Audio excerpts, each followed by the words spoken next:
Clip number 203۔ اس clip میں آپ قرآن پاک کی سورہ نساء کی آیت نمبر 100 سے لے کر 101 تک کی تلاوت، ترجمہ اور تفسیر قرآن صراط الجنان سنیں گے۔ بسم اللہ الرحمن الرحیم۔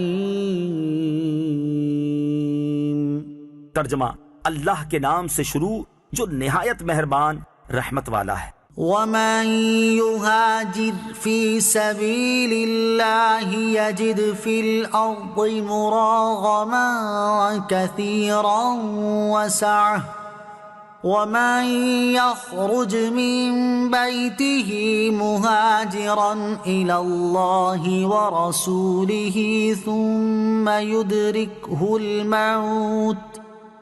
ثم يدركه الموت فقد وقع أجره على الله وكان الله غفورا رحيما۔ ترجمہ: اور جو اللہ کی راہ میں ہجرت کرے تو وہ زمین میں بہت جگہ اور گنجائش پائے گا، اور جو اپنے گھر سے اللہ رسول کی طرف ہجرت کرتے ہوئے نکلا پھر اسے موت نے آ لیا تو اس کا ثواب اللہ کے ذمے پر ہو گیا، اور اللہ بخشنے والا مہربان ہے۔ وَمَن يُهَاجِرْ فِي سَبِيلِ اللَّهِ، اور جو اللہ کی راہ میں ہجرت کرے۔ شان نزول: اس سے پہلی آیت جب نازل ہوئی تو حضرت جندہ بن دمرہ لیثی رضی اللہ تعالیٰ عنہ نے اسے سنا۔ یہ بہت بوڑھے شخص تھے، کہنے لگے کہ میں مستثنی لوگوں میں تو ہوں نہیں، کیونکہ میرے پاس اتنا مال ہے کہ جس سے میں مدینہ طیبہ ہجرت کر کے پہنچ سکتا ہوں۔ خدا کی قسم اب میں مکہ مکرمہ میں ایک رات نہ ٹھہروں گا، مجھے لے چلو۔ چنانچہ ان کو چارپائی پر لے کر چلے، لیکن مکہ مکرمہ کے بالکل قریب ہی مقام تنعیم میں آ کر ان کا انتقال ہو گیا۔ آخری وقت انہوں نے اپنا دایاں ہاتھ بائیں ہاتھ پر رکھا اور کہا: یا رب عز و جل، یہ تیرا ہے اور یہ تیرے رسول کا ہے، میں اس چیز پر بیعت کرتا ہوں جس پہ تیرے رسول نے بیعت لی۔ سبحان اللہ۔ یہ خبر پا کر صحابہ کرام رضی اللہ تعالی عنہم نے فرمایا: کاش وہ مدینہ پہنچتے تو ان کا اجر کتنا بڑا ہوتا۔ اور مشرک ہنسنے لگے اور کہنے لگے کہ جس مطلب کے لیے نکلے تھے وہ نہ ملا۔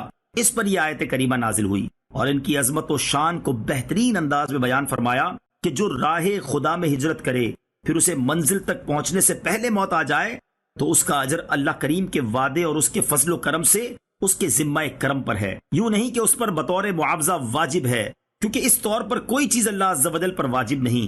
اللہ عز و جل کی شان اس سے بلند ہے۔ نیکی کا ارادہ کر کے نیکی کرنے سے عاجز ہو جانے والا اس نیکی کا ثواب پائے گا۔ اس آیت سے یہ معلوم ہوا کہ جو کوئی نیکی کا ارادہ کرے اور اس کو پورا کرنے سے عاجز ہو جائے وہ اس نیکی کا ثواب پائے گا۔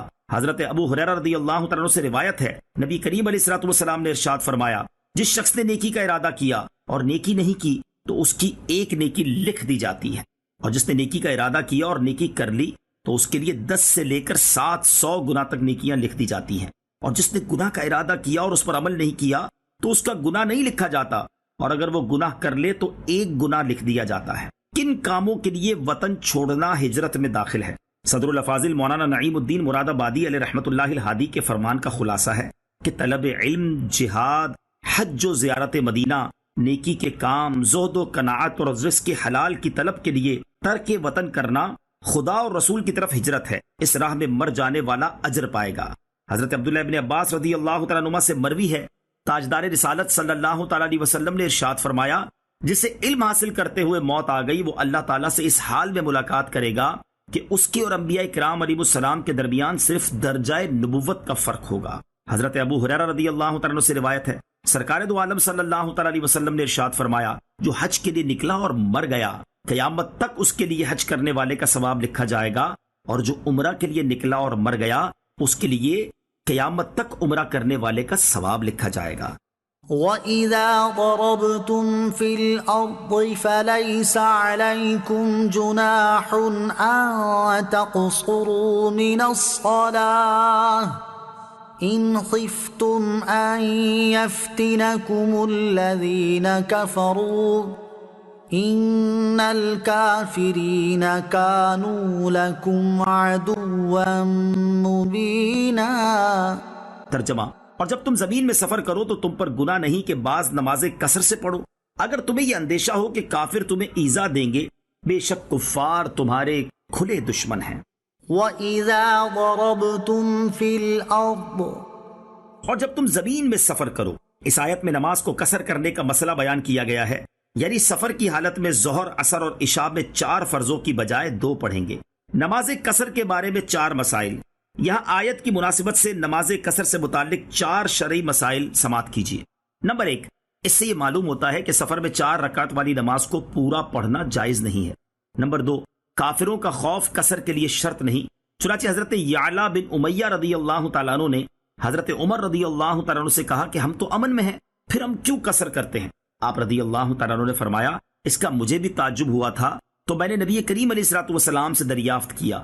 اس پر نبی پاک علیہ الصلوۃ والسلام نے ارشاد فرمایا کہ تمہارے لیے یہ اللہ عز و جل کی طرف سے صدقہ ہے، تم اس کا صدقہ قبول کرو۔ آیت کے نازل ہونے کے وقت چونکہ سفر اندیشے سے خالی نہ ہوتے تھے، اس لیے آیت میں اس کا ذکر ہوا ہے، ورنہ خوف اور اندیشے کا ہونا کوئی شرط نہیں ہے۔ نیز صحابہ کرام رضی اللہ تعالی عنہم کا بھی یہ عمل تھا، امن کے سفروں میں بھی قصر فرماتے، جیسا کہ اوپر کی حدیث سے ثابت ہوتا ہے، اور اس کے علاوہ اور احادیث سے بھی یہ ثابت ہے۔ نمبر 3، جس سفر میں قصر کیا جاتا ہے اس کی کم سے کم مدت 3 رات دن کی مسافت ہے، جو اونٹ یا پیدل کی متوسط رفتار سے طے کی جاتی ہو، اور اس کی مقداریں خشکی اور دریا اور پہاڑوں میں مختلف ہو جاتی ہیں۔